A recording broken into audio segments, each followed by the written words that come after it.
The howling wind rattled the windows of Benson's general store as Emma Powell glanced anxiously at the darkening sky, knowing that the blizzard everyone in Summit Springs, Colorado, had been dreading was finally descending upon them. It was January 1878, and winter had shown no mercy to the small mining town nestled in the Rocky Mountains. "Mr. Benson, I really should be heading home now," Emma said, untying her apron and hanging it on the hook behind the counter. "My grandmother will worry if I'm not back before the storm hits full force." Gerald Benson, a portly man in his 50s with thinning gray hair and cold eyes, looked up from his ledger and scoffed. "Nonsense, girl. We've got inventory to finish, and I'm not about to let you leave early just because of a little snow." "But sir, the sheriff himself came by earlier warning everyone to get home. This isn't just a little snow, they're saying it could be the worst blizzard in 20 years. Emma had been working at Benson's store for nearly 8 months since arriving in Summit Springs. At 22, she had few options after her parents' deaths left her and her elderly grandmother with mounting debts. The job paid little, but it was enough to keep food on their table and coal in their stove. "I don't pay you to listen to gossip about the weather," Benson snapped, slamming his ledger shut. "I pay you to work, and work you shall until closing time at 6 o'clock. That's another 2 hours, Miss Powell." Emma glanced again at the window, where snow was now falling in thick, heavy curtains. The streets had emptied quickly as townsfolk hurried home, and even the saloon across the way had closed its doors early, something Emma had never witnessed before. "Please, Mr. Benson, my grandmother is alone and our cabin is a mile out of town. If I wait any longer, I might not make it home at all." Benson's face hardened as he walked around the counter to stand before her. "Let me make something very clear, Miss Powell. Your employment here is contingent upon following my rules. There are plenty of girls who would gladly take your position should you find it unsuitable." The threat wasn't subtle. Jobs were scarce in Summit Springs, especially for a woman, and Benson knew it. Emma felt her heart sink as she watched him lock the front door and pocket the key. "Now, finish stocking those shelves in the back room, and then you can start on the new shipment of fabrics that arrived yesterday." With defeat weighing heavy on her shoulders, Emma nodded and retreated to the back storeroom. The small window there offered a view of the alley behind the store, where snow was already piling up against the walls. As she organized cans of beans and coffee, her mind raced with worry for her grandmother, who would surely be frightened alone in their cabin as the blizzard raged. She had been working for nearly an hour when she heard a soft tapping on the back window. Startled, Emma looked up to see a face partially obscured by a snow-dusted hat and bandana. Her first instinct was to call for Benson, but something in the stranger's eyes made her pause. They were kind eyes that held no threat, only urgency. With a cautious glance toward the door leading to the front of the store, Emma moved closer to the window. The man outside gestured for her to open it. Against her better judgment, she unlocked the latch and pushed the window up a few inches, allowing a gust of frigid air to sweep into the storeroom. "Miss Powell," the man asked, his voice low. Emma's eyes widened. "How do you know my name?" "Your grandmother sent me. I'm Hank Lawson. I run the ranch just outside of town, neighboring your property." He pulled down his bandana, revealing a strong jaw dusted with dark stubble. "Mrs. Abernathy at the boarding house told me you work here. Your grandmother's worried sick about you in this storm." Emma had heard of the Lazy L Ranch and its owner, though she'd never formally met him. Her grandmother occasionally mentioned their neighbor who had helped fix their roof last autumn while Emma was working. "I appreciate your concern, Mr. Lawson, but I can't leave. Mr. Benson has forbidden it, and I need this job." Hank's expression darkened. "This blizzard ain't natural, Miss Powell. The temperature's dropping fast, and the wind's picking up something fierce. Anyone caught out in it past nightfall won't live to see morning." A crash from the front of the store made Emma jump. "That'll be Benson knocking something over. He's been drinking since noon," Hank said. "Look, I promised your grandmother I'd get you home safe. I've got my strongest horse out back and enough supplies to get us through if we get stranded." Emma hesitated, torn between fear of losing her job and fear of the deadly storm. "Mr. Benson has the keys to the door. That's why I'm at the window," Hank replied with a slight smile that crinkled the corners of his eyes. "It's big enough for you to climb through, and I'll catch you." "Emma, where are those inventory sheets I asked for?" Benson's slurred voice called from the front. "He's coming," Emma whispered, panic rising in her chest. Hank's expression turned resolute. "It's now or never, Miss Powell. I give you my word as a gentleman that I'll see you safely home." In that moment, looking into the steady gaze of this stranger who had braved the beginnings of a blizzard for her, Emma made her decision. She grabbed her coat from the hook by the door and hurriedly put it on. "Coming, Mr. Benson," she called, buying herself a few moments. Then, turning back to Hank, she nodded. "Help me out." The cowboy grinned and reached his gloved hands through the window.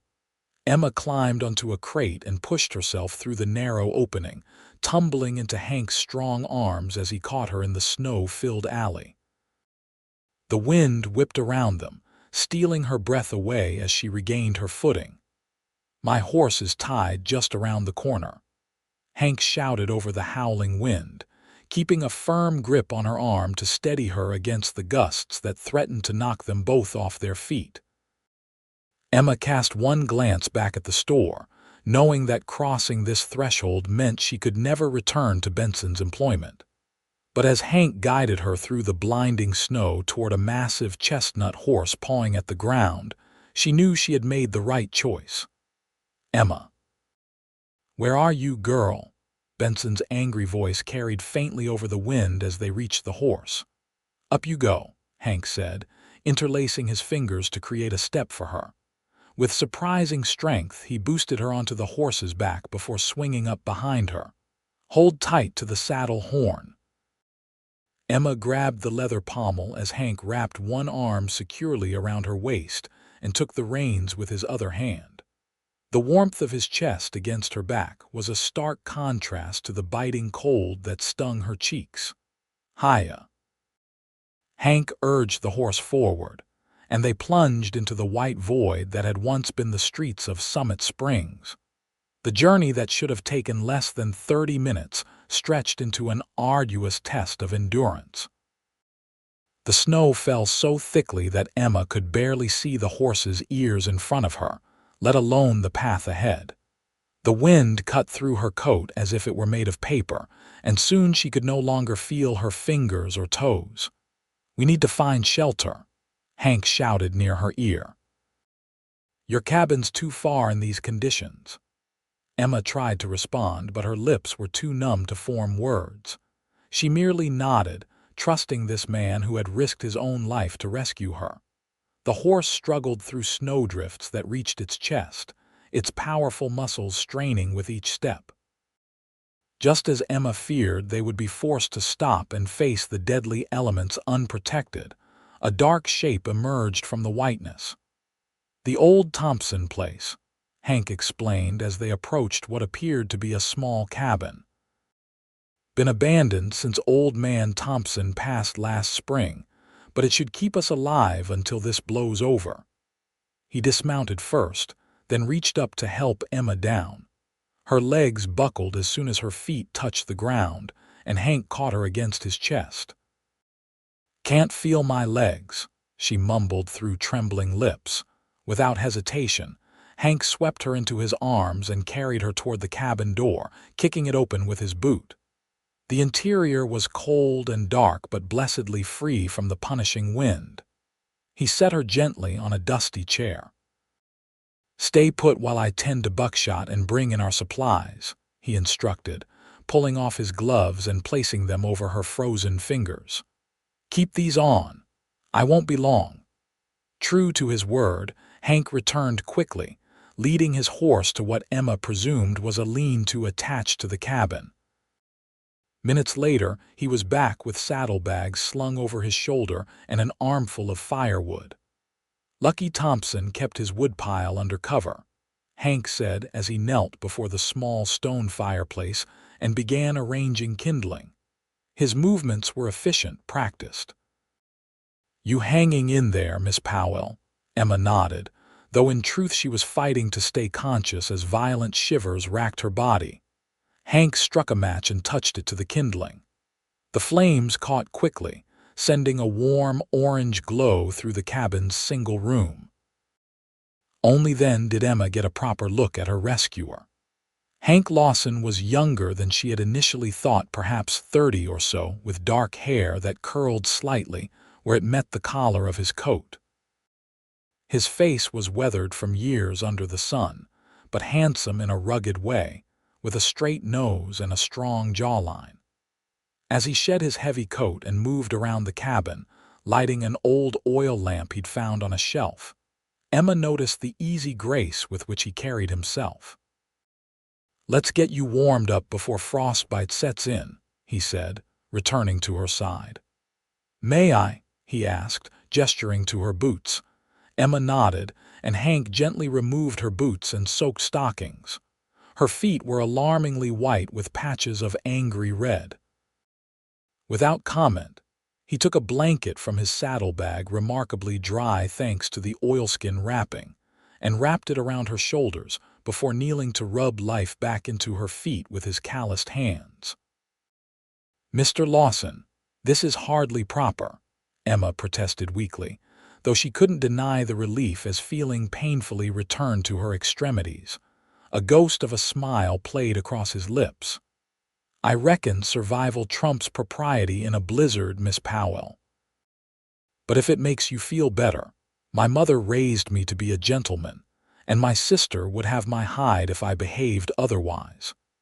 His frank manner and the earnestness in his blue eyes reassured Emma more than any formal declaration could have.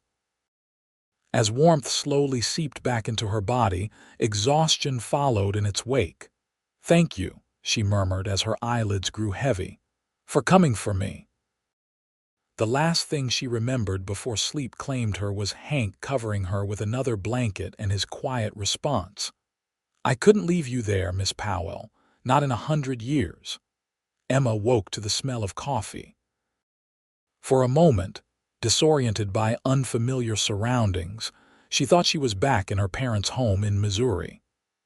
Then the events of the previous evening came rushing back, and she sat up quickly.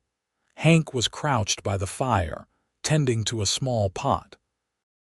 Daylight filtered dimly through frost-covered windows, revealing a simple cabin consisting of one room with a fireplace, a rough wooden table with 2 chairs, and a narrow bed, the one Emma now occupied. "Where did you sleep?" were the first words out of her mouth.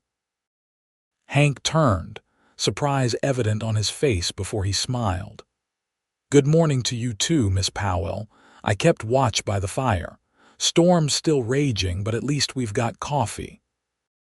Emma felt heat rise to her cheeks as she realized she was still wearing her dress from yesterday, though her coat and boots had been set near the fire to dry. The blankets pooled around her waist as she swung her legs over the side of the bed. "I'm sorry, that was rude of me." "Good morning, and thank you again for the rescue." Hank waved off her thanks as he poured steaming coffee into a tin cup. "Your grandmother hired me fair and square, promised me one of her apple pies if I brought you home safe. She hired you." Emma accepted the cup he offered, wrapping her fingers around its warmth. "Not exactly," he admitted, settling back on his heels. "I stopped by your place with some extra firewood when I saw the storm coming. Found her beside herself with worry about you being stuck in town." Couldn't rightly walk away from that. A strange warmth that had nothing to do with the coffee spread through Emma's chest. Still, most men wouldn't have risked their lives for a stranger and an old woman's pie. Then I reckon most men haven't tasted your grandmother's baking, Hank replied with a wink that made Emma smile despite herself. They shared a simple breakfast of jerky and hardtack from Hank's provisions. As they ate, Emma learned that Hank had come to Colorado 5 years earlier after serving in the Union Army. He'd worked as a ranch hand until saving enough to buy his own small spread, which he was slowly building into something substantial. "Nothing fancy yet," he said, "but I've got good grazing land, 30 head of cattle, and a decent horse breeding program started. One day it'll be something to be proud of." There was no boastfulness in his tone, just quiet determination that Emma found admirable. She, in turn, told him about losing her parents to influenza and bringing her grandmother west for a fresh start. "Working for Benson couldn't have been easy," Hank remarked. "Man's known for his tight fist and loose temper." Emma sighed, the reality of her situation sinking in. "And now I have no job at all. He'll never take me back after I left like that." "Good riddance," Hank said firmly. "Any man who'd keep a woman against her will in a deadly storm isn't worth working for. Besides, Summit Springs has other opportunities." "Not many for a woman with no husband and few skills beyond keeping house and basic arithmetic." Hank studied her for a moment, his expression thoughtful. "Don't sell yourself short, Miss Powell. From what your grandmother tells me, you're quite the educated lady.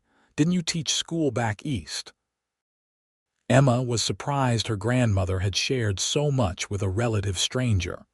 "For a short time, yes, but Summit Springs already has a school teacher."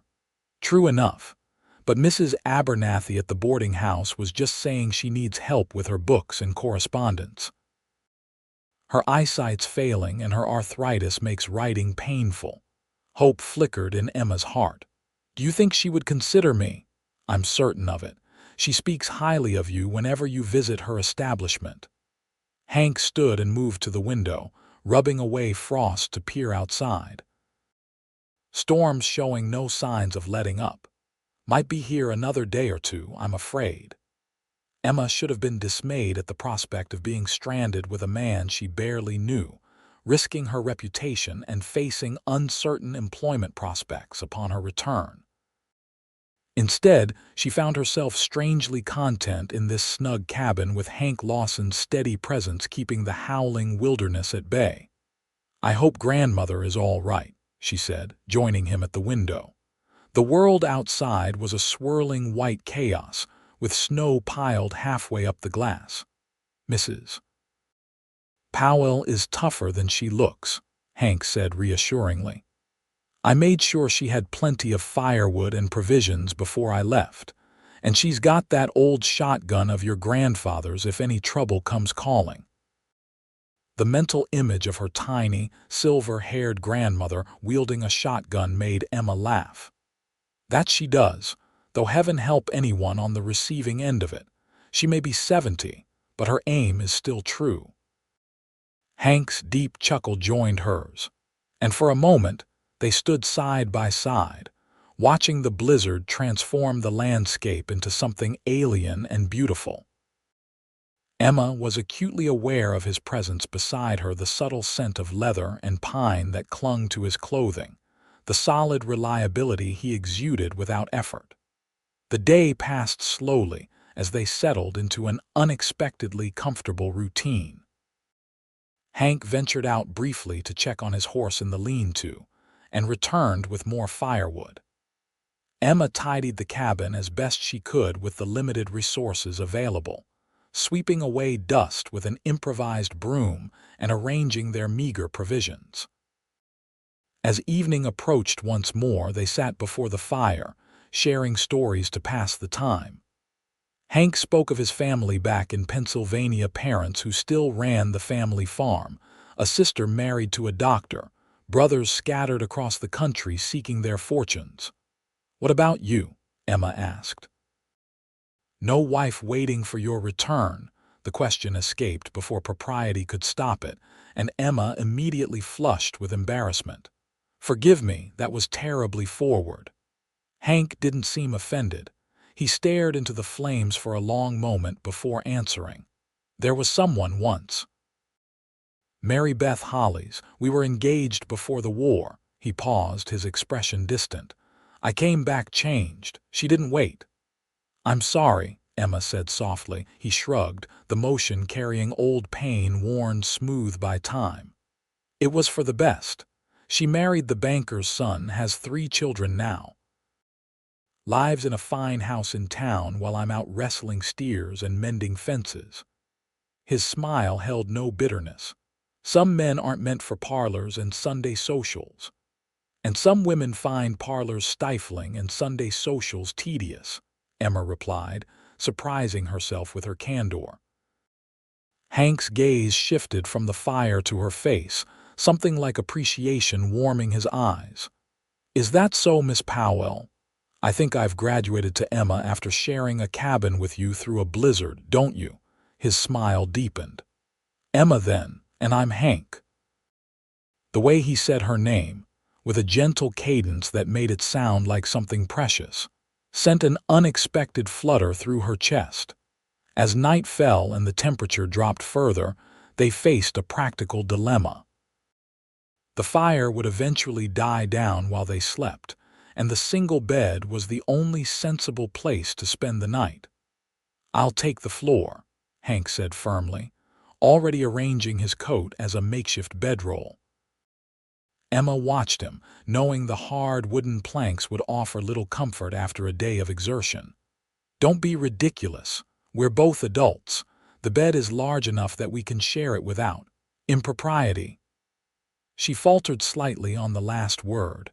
Hank straightened, studying her face carefully. "Your reputation, my reputation, is already compromised by our circumstances," Emma interrupted. "I'd rather not add aloud a man to suffer needlessly to my list of social transgressions." After a moment's hesitation, Hank nodded. "Very well. But I give you my word, you'll be as safe as if your grandmother were here with her shotgun." The awkwardness of their arrangement was palpable as they prepared for sleep. Emma kept her dress on, removing only her shoes, while Hank removed his boots and outer shirt, leaving him in an undershirt and trousers. They lay stiffly side by side, a respectable gap between them, staring at the ceiling. "Good night, Emma," Hank said quietly. "Good night, Hank," she replied, turning on her side away from him, intensely aware of his presence just inches away. Despite her racing thoughts, exhaustion soon pulled her toward sleep. The last sensation she registered was the gentle rhythm of Hank's breathing and the surprising comfort of knowing he was there. The blizzard raged for 3 days, trapping them in the small cabin. What could have been an unbearable ordeal instead became a strange interlude outside of normal life, a suspended moment where the usual rules and expectations fell away, revealing the true measure of a person's character. Hank proved to be resourceful, kind, and possessed of a dry wit that often caught Emma by surprise. He never complained about their circumstances, instead finding practical solutions to each challenge they faced. When their firewood began to run low, he fashioned snowshoes from bits of wood and rope and ventured out to gather more from beneath the deep drifts. When their food supplies dwindled, he somehow managed to snare a rabbit, which provided them with a hearty stew. For her part, Emma discovered reserves of strength and adaptability she hadn't known she possessed. She maintained their small domain with dignity and good humor, turning the abandoned cabin into something approaching comfortable through sheer determination. Each night, they shared the narrow bed, the gap between them gradually shrinking as their initial awkwardness gave way to trust. They never crossed the boundaries of propriety, but Emma found herself increasingly aware of Hank as a man, the strength in his hands as he worked, the thoughtful furrow of his brow when he concentrated, the rare but transformative brilliance of his smile. On the morning of the fourth day, they woke to silence. The howling wind that had been their constant companion had finally stilled. Hank was first to notice, sitting up abruptly and disturbing Emma from her sleep. "It's over," he said, already moving to the window. Sunlight streamed through as he cleared away the frost, illuminating his face with golden light.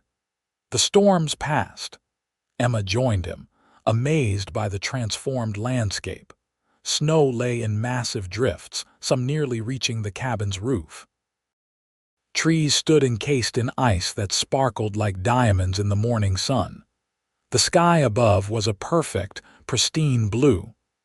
"It's beautiful," she breathed, momentarily forgetting the hardships the storm had brought.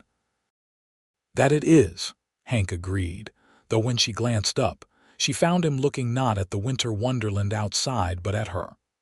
A warmth that had nothing to do with the fire bloomed in her chest, and for a breathless moment, Emma thought he might kiss her. Instead, he cleared his throat and stepped back. "We should get ready. The trail will be difficult, but if we leave soon, we can reach your grandmother by nightfall." Reality crashed back, bringing with it all the complications they had temporarily escaped. Once they left this cabin, they would return to a world of social expectations and judgments. Emma would face the consequences of abandoning her position with Benson. Hank would return to his ranch and the life he had built for himself. The journey home was arduous. Hank's powerful horse, Buckshot, struggled through snow that sometimes reached his chest. They took turns walking to lighten his load, though Hank insisted Emma ride whenever the drifts grew too deep. By mid-afternoon, they had made it only halfway to her grandmother's cabin. "We need to rest," Hank finally admitted, leading Buckshot to a sheltered spot beneath a cluster of pines where the snow was shallower. "Just for a little while." Emma dismounted gratefully, her legs stiff from the cold and unusual exertion. They shared the last of their jerky and a bit of water from Hank's canteen. Sitting close together on a fallen log that Hank had cleared of snow, they watched the sun begin its descent toward the western mountains. "I've been thinking," Emma said after a comfortable silence, "about what I'll do now that I no longer work for Mr. Benson." "Oh," Hank's breath formed a cloud in the crisp air. "I believe I'll take your advice and speak with Mrs. Abernathy about assisting her, and perhaps I could offer tutoring to children who need extra help with their studies." Hank nodded approvingly. "You'd be good at that. Children naturally take to you, I'd wager." "How would you know that?" Emma asked, curious. A slight blush colored his wind-burned cheeks. "Just a feeling I get. You have a way about you, patient but not soft, kind without being weak. Those are good qualities in someone teaching young ones." His assessment touched her deeply. Most men of her acquaintance barely noticed a woman's character beyond her appearance and domestic abilities. "Thank you," she said simply. Then, gathering her courage, she asked the question that had been on her mind since they left the cabin. "Will I see you again after we reach grandmother's?" Hank studied her face, his expression unreadable. "Would you want to?" "Yes," she answered without hesitation. "Very much." The smile that spread across his face made her heart skip. "Then wild horses couldn't keep me away." He stood, offering his hand to help her up. "But first, let's get you safely home before your grandmother loads that shotgun and comes looking for us both." The sun was setting by the time they crested the final hill and saw smoke rising from the chimney of the Powell cabin. A figure bundled in shawls emerged from the door before they had even reached the gate, and Emma felt tears spring to her eyes at the sight of her grandmother. "Emma." "Oh, my dear girl," Margaret Powell cried as Emma slid from Buckshot's back and ran to embrace her. "I've been sick with worry. I'm fine, grandmother. Mr. Lawson got me out just in time." Emma pulled back to look at the elderly woman's face. "Are you all right? Were you warm enough?" Don't fuss, child. I'm made of sturdier stuff than you youngsters give me credit for. Margaret turned her attention to Hank, who was leading Buckshot into the small barn adjacent to the cabin. And you, Mr. Lawson, you've more than earned that pie I promised. Come inside, both of you, before you freeze to death on my doorstep. The cabin was wonderfully warm, with a fire crackling in the hearth and the smell of something delicious simmering on the stove. Emma felt a wave of gratitude wash over her at the simple pleasure of being home, safe and sound with the two people who had come to mean the most to her. Over a dinner of rabbit stew and fresh bread that Margaret had somehow managed to bake despite the blizzard, they recounted their adventure. Emma carefully edited certain details, such as their sleeping arrangements, though from the knowing look in her grandmother's eyes, she suspected the older woman had filled in the blanks herself. "Well," Margaret said when they had finished their tale, "it seems I owe you a debt I can never repay, Mr. Lawson." "No debt at all, Mrs. Powell," Hank replied earnestly. "I'd do the same again in a heartbeat. Nevertheless, I insist you stay the night. That old sofa may not be as comfortable as your own bed, but it's better than riding back to your ranch in the dark." Hank accepted the invitation with grace, and as the evening progressed, Emma observed the easy camaraderie between her grandmother and the rancher. They spoke of practical matters, the likely losses of livestock due to the blizzard, the condition of the cabin's roof, the prospects for spring planting. Margaret treated him not as a guest to be impressed, but as family to be included, and Hank responded in kind, offering suggestions and assistance without condescension. Later, as Emma prepared for bed in the small room she shared with her grandmother, the older woman fixed her with a penetrating gaze. "That young man cares for you," she said without preamble. Emma busied herself with brushing out her long hair. "We've become friends, I suppose, after what we've been through together." Margaret snorted softly. "Friends, indeed. I may be old, Emma, but I'm not blind. He looks at you the way your grandfather looked at me, like you're the sun and moon and stars all wrapped up in one person." Heat rose to Emma's cheeks. "Grandmother, please. It's too soon for such talk." "Is it?" Margaret sat on the edge of her bed. "Life is short and often cruel, my dear. When you find someone who brings light to your days, you don't question the timing, you give thanks for the blessing." Emma had no reply to this wisdom, delivered with the certainty of a woman who had known both great love and great loss in her time. The next morning, Hank prepared to leave after breakfast. Emma walked him to the barn as he saddled Buckshot, searching for the right words to express what was in her heart. "I meant what I said yesterday," Hank said before she could speak. "I'd like to see you again if you're amenable." "I am," Emma replied, her voice steadier than she felt. "The church social is next Saturday, weather permitting. Would you allow me to escort you and your grandmother?" A church social was a public declaration of interest, a statement to the community that would invite speculation and gossip. Emma thought of her precarious position, unemployed, with a tarnished reputation once word got out about her days alone with Hank during the blizzard. Then she thought of the man before her, who had risked his life to save hers, who had treated her with nothing but respect and kindness, whose quiet strength and integrity shone through every action. "Yes," she said, "we would be honored." The smile that lit up his face was worth any amount of gossip. True to his word, Hank called on Emma and her grandmother the following Saturday. He arrived in a freshly brushed coat, his dark hair tamed and his beard trimmed. The wagon he drove was polished, with fresh straw in the bed to keep their feet warm on the journey to town. The church social was held in the basement of Summit Springs' modest white chapel. It seemed the entire town had turned out, eager for company after being isolated by the blizzard. Emma felt eyes on her as she entered on Hank's arm with Margaret following behind, but she held her head high. Mrs. Abernathy, a plump widow who ran the town's only boarding house, was the first to approach them. "Emma Powell, as I live and breathe. We were all so worried when that storm hit and word got around that you were trapped at Benson's store." Her sharp eyes took in Hank's protective stance beside Emma. "Though it seems you found a guardian angel, Mr. Lawson was kind enough to come to my rescue," Emma confirmed. "Against Benson's wishes, from what I hear," the older woman said with undisguised glee. "That old skinflint was fit to be tied when he realized you'd slipped away. Been telling anyone who'll listen that you're fired and not to hire you."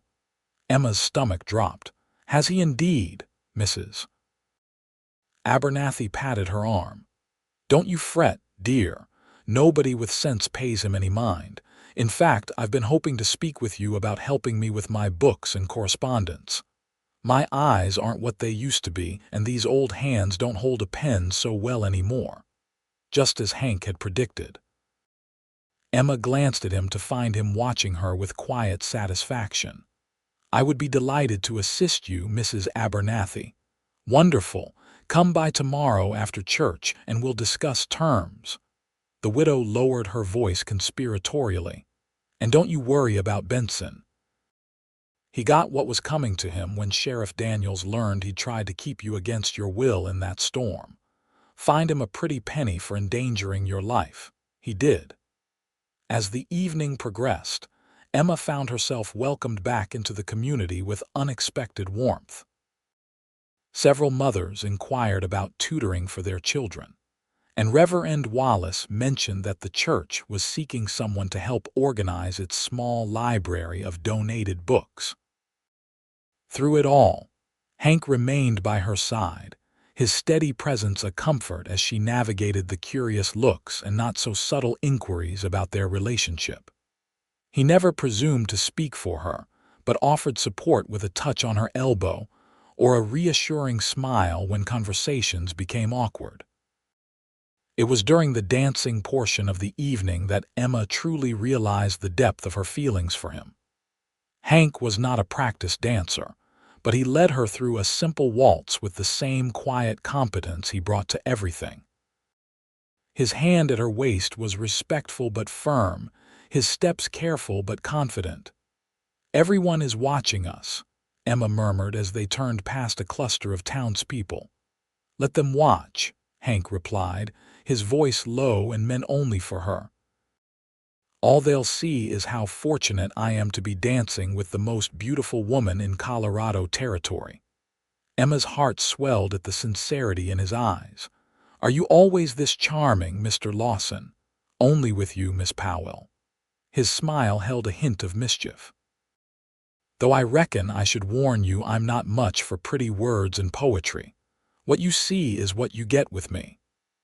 "And what I see," Emma said softly, "is a good man with a kind heart and strong hands. That's worth more than all the flowery speeches in the world." The weeks that followed established a new pattern in Emma's life. She divided her time between helping Mrs. Abernathy at the boarding house, tutoring several of the town's children, and assisting her grandmother with their small homestead. Every Sunday after church, Hank joined them for dinner, often bringing fresh game or vegetables from his root cellar to contribute to the meal. As winter slowly released its grip on the mountains, and the first tentative signs of spring appeared, Hank became a fixture in their lives. He repaired the sagging porch of their cabin, helped clear their small field for planting, and taught Emma to ride the gentle mare he had brought her on loan from his ranch. "She needs the exercise," he claimed when Emma protested the generosity of the gesture. "Consider it a favor to me, keeping her in good condition." They both knew it for the transparent excuse it was, but Emma accepted the gift with grace. The mare, a dappled gray named Daisy, gave her a freedom she had never before experienced.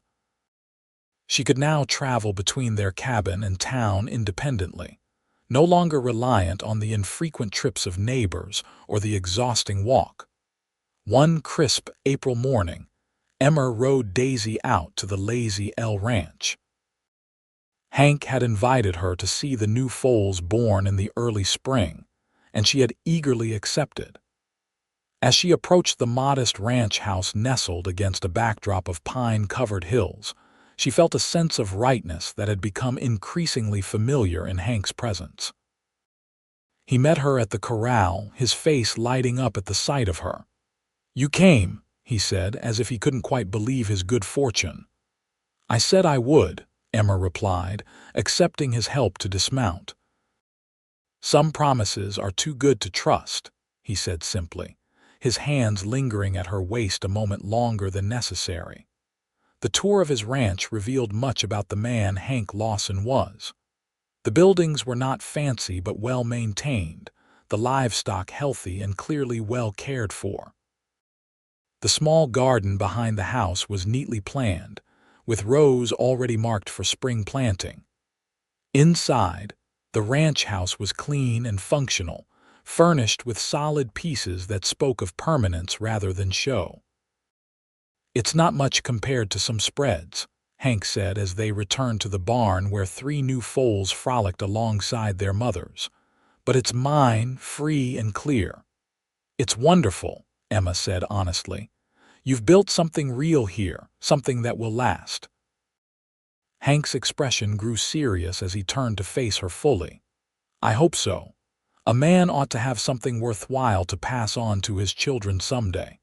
The air between them seemed to still, charged with unspoken meaning.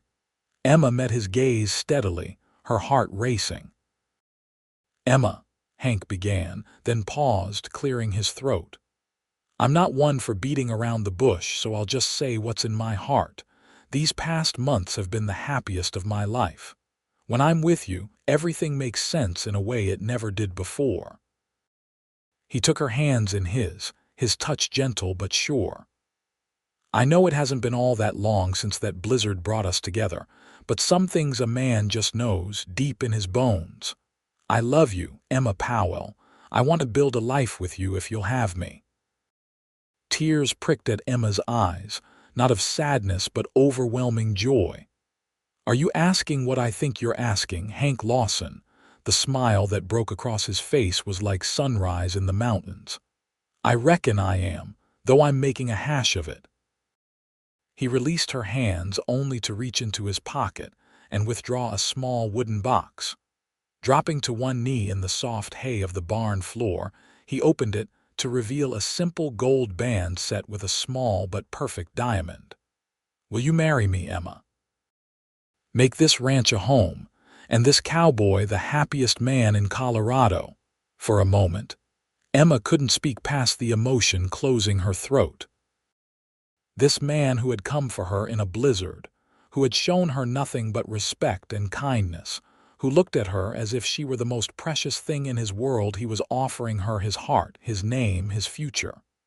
"Yes," she finally managed, tears spilling freely now. "Yes, Hank. I will marry you." His hands trembled slightly as he slipped the ring onto her finger.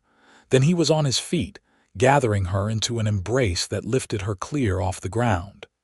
Emma laughed through her tears, wrapping her arms around his neck as he spun her in a circle. When he set her down, his eyes were suspiciously bright as well. "I should probably kiss you now," he said, his voice rough with emotion. "I should probably let you," Emma replied with a watery smile. Their first kiss was gentle, a tender promise of all that was to come.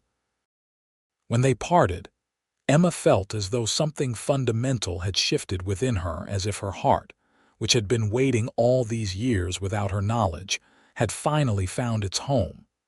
Margaret Powell received the news of their engagement with satisfaction rather than surprise. "About time," she declared when they told her that evening. "I was beginning to think I'd need to take matters into my own hands." "And how would you have done that, grandmother?" Emma asked, amused. The elderly woman's eyes twinkled mischievously. "Oh, I have my ways." Perhaps another convenient blizzard. Hank laughed, the sound rich and warm in the cozy cabin. I'm grateful you didn't have to resort to such measures, Mrs. Powell, though I admit that first blizzard worked out pretty well for me in the end.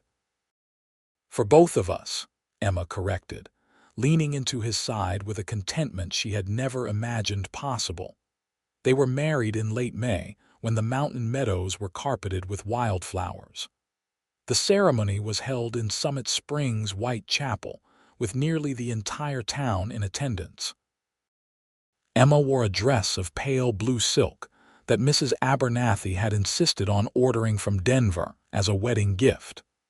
Her grandmother, resplendent in her best Sunday dress with a new shawl, gave her away with tears glistening in her faded blue eyes. Hank, standing tall and proud at the altar in a new black suit, looked at Emma as if she were a miracle as she walked toward him on Margaret's arm. When the Reverend pronounced them husband and wife, his kiss was both reverent and possessive, bringing cheers from the assembled guests. The celebration afterward at the Lazy L Ranch, now Emma's home as well, lasted well into the evening. Lanterns hung from tree branches illuminated tables laden with food contributed by neighbors and friends. There was dancing to fiddle music, laughter, and enough good wishes to last a lifetime.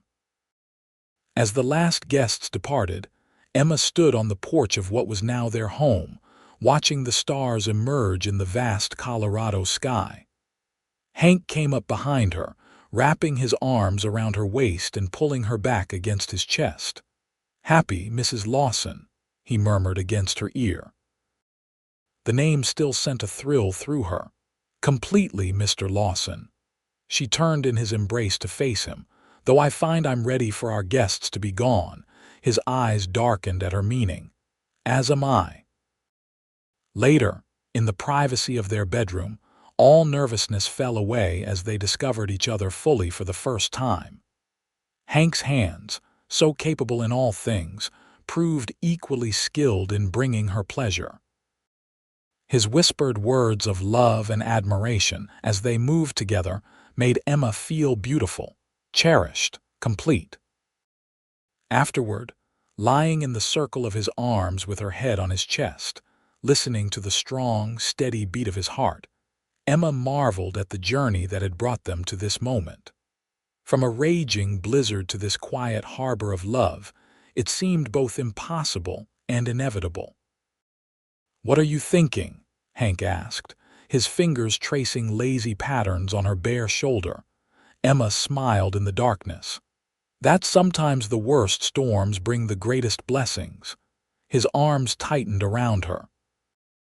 "And that sometimes a man finds exactly what he needs when he's not looking for anything at all."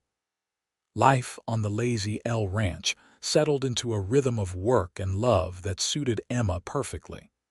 She discovered that running a ranch required every bit of intelligence and resourcefulness she possessed. While Hank handled the cattle and horses, Emma managed their accounts, maintained correspondence with buyers and suppliers, and gradually transformed the functional ranch house into a true home. Margaret Powell moved into the small cabin that had previously housed Hank's ranch hand, who had departed for California just before the wedding. Close enough to be involved in daily life, but separate enough to maintain her independence, the arrangement suited the spirited older woman perfectly. By their first anniversary, Emma had news that brought Hank to his knees when she told him they would welcome a child before the year's end. His reverent hands on her still flat stomach and the tears in his eyes spoke volumes about his joy. "I never thought I'd be lucky enough to have all this," he confessed that night as they lay together. "A woman I adore, a ranch that's finally turning a profit, and now a child on the way. Sometimes I wake up afraid it's all been a dream." "Not a dream," Emma assured him, guiding his hand to where their child grew beneath her heart. "Just a blessing we've both earned through years of hardship." Their son, William Henry Lawson, was born on a cold November night with snow falling gently outside the windows, a fitting echo of the blizzard that had brought his parents together. He had his father's dark hair and his mother's determined chin, and from his first lusty cry, he had both his parents wrapped around his tiny finger. "He's perfect," Hank whispered, cradling his son with hands that suddenly seemed too large and rough for such a delicate task. "Of course he is," Margaret declared from the doorway, where she had been keeping vigil throughout the long labor. "With you two as parents, how could he be anything less?" As William called Will grew, so did the prosperity of the Lazy L Ranch. Hank's careful breeding program produced horses sought after throughout the territory, while Emma's shrewd management of their finances allowed them to purchase adjoining land when it became available. They built a larger home as their family expanded, though they kept the original ranch house as a reminder of their beginnings. Their daughter, Margaret Rose, arrived 2 years after Will, bringing a feminine balance to their growing family.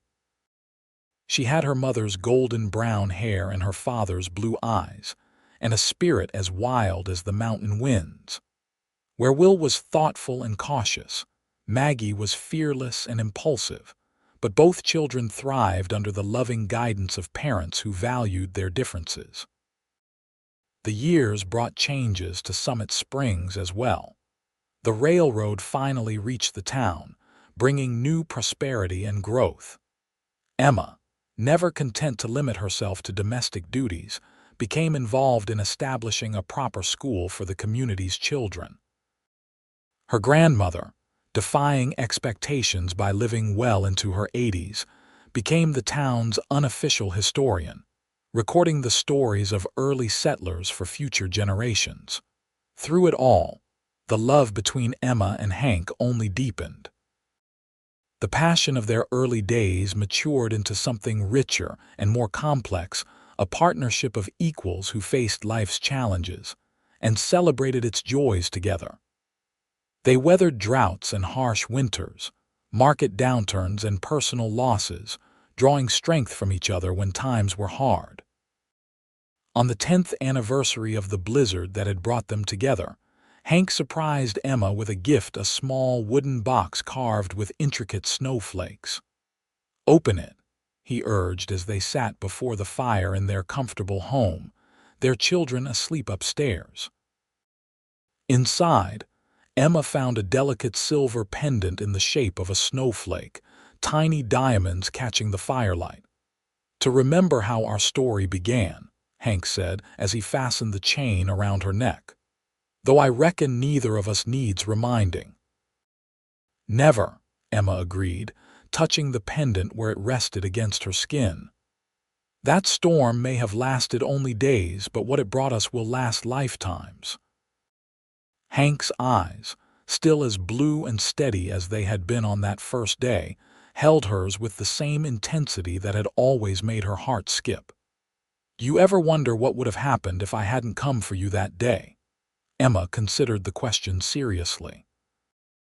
"I think we would have found each other eventually," she decided. "Some things are simply meant to be. Like us," Hank said, not a question but a certainty. "Like us," Emma confirmed, leaning in to kiss the man who had braved a blizzard to rescue her, and in doing so had changed both their lives forever. "Always like us." In the years that followed, the story of how Hank Lawson had defied a deadly blizzard to save Emma Powell from her unyielding employer became something of a legend in Summit Springs. It was told at gatherings and celebrations, embellished over time as all good stories are, but the heart of it remained true, a tale of courage, defiance, and a love strong enough to withstand the fiercest storms. Will and Maggie grew up hearing the story from their grandmother, who never tired of recounting how the handsome cowboy had come through the back window of Benson's general store to spirit away her granddaughter, just as the worst blizzard in Colorado history descended upon them. "Your father is a hero," she would tell them, her eyes twinkling.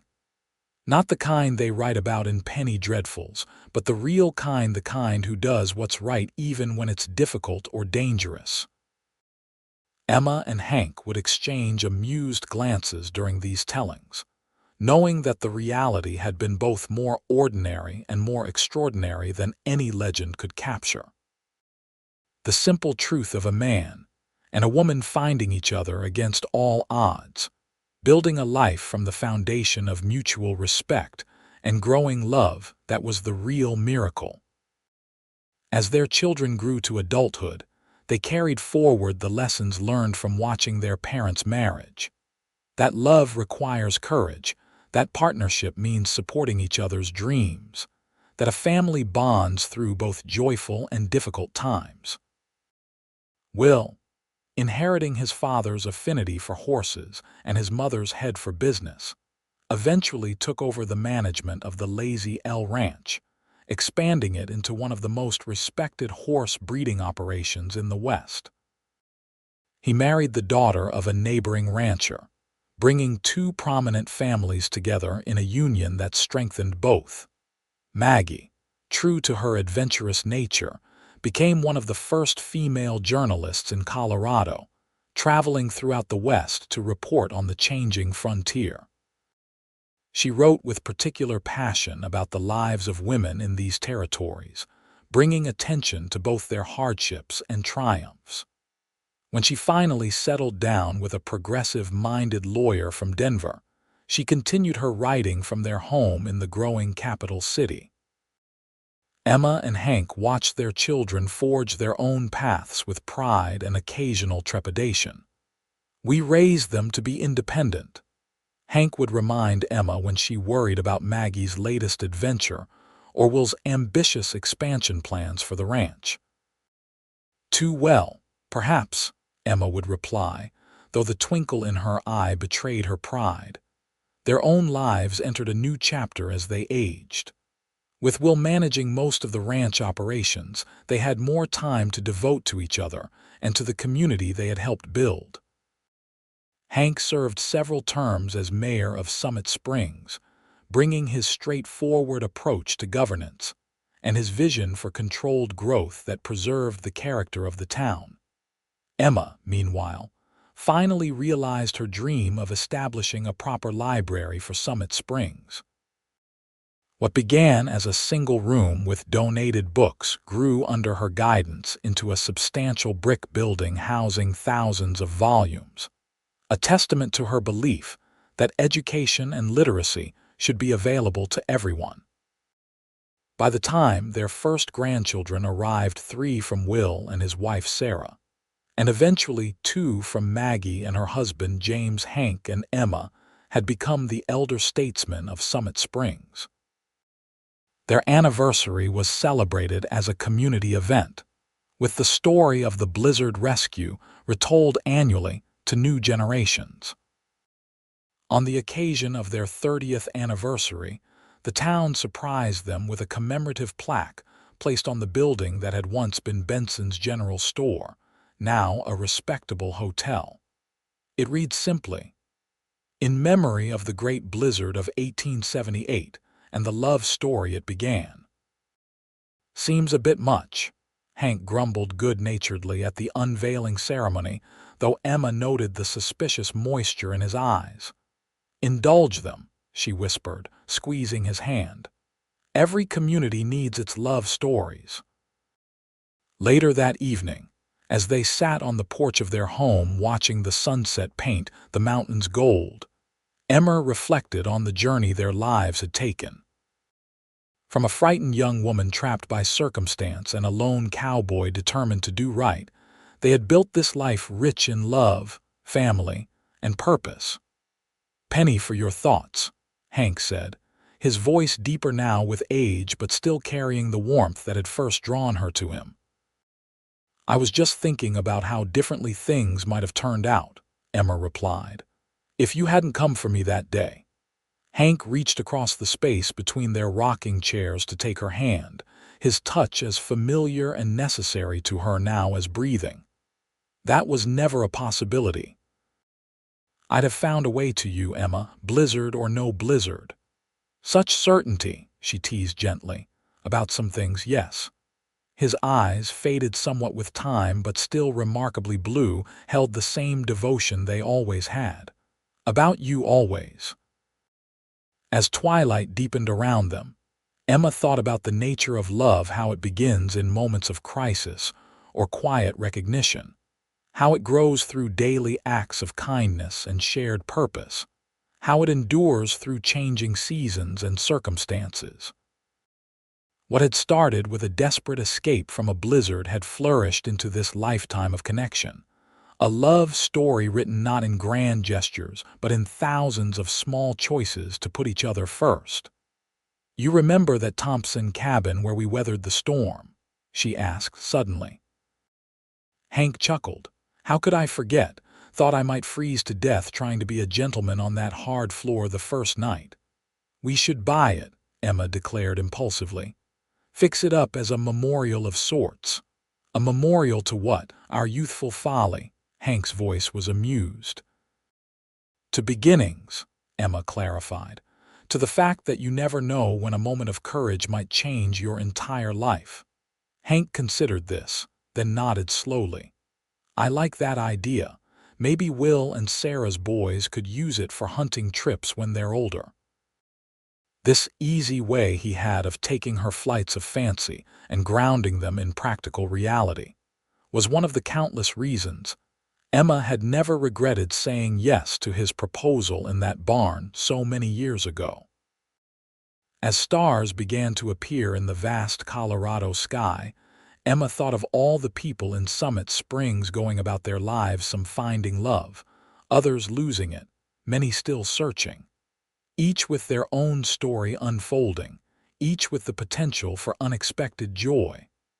"We've been fortunate, haven't we?" she said softly. "Beyond measure," Hank agreed, lifting her hand to press a kiss to her palm, a gesture unchanged by the decades, though luck had little to do with it. "We built this life, Emma, choice by choice and day by day. With love as the foundation," she added. "Always that," he said.